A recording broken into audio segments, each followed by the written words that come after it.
আসসালামু আলাইকুম সবাইকে, ওয়েলকাম টু মাই চ্যানেল। আজকে আসছি লেবুখালী পায়রা সেতুতে ঘুরতে। দেখেন সবাই, খুবই মনোরম পরিবেশ।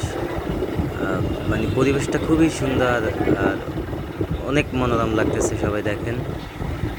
তা আমি ব্রিজে উতরে সামনের দিকে উঠতেছিলাম, আর আমি আর আমার পিছনে দুটো ছোট ভাই ছিল, আর ওদেরকে নিয়ে ঘুরতে গেছিলাম আর কি। তাই সামনে দেখতে পাচ্ছেন যে শেখ হাসিনা সেনানিবাস, যে ক্যান্টনমেন্ট দেখতে পাচ্ছেন যে সাইটে আছে। আপনারা দেখতে পাচ্ছেন যে মানে এই যে সাইটটা, এই যে দেখা যাচ্ছে যে শেখ হাসিনা সেনানিবাস হচ্ছে মানে সেনাবাহিনী ক্যান্টনমেন্ট। তা আমরা মানে ব্রিজের উপরের দিকে উঠতেছিলাম, দেখেন যে উল্টা দিক থেকে গাড়ি আসতেছে।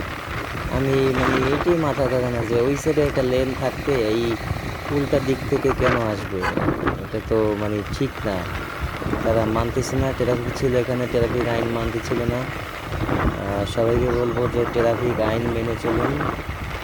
সাইডে একটা লেন থাকতে দেখেন যে উল্টা দিক দিয়ে আসতেছে, এই যে দেখতে পাচ্ছেন।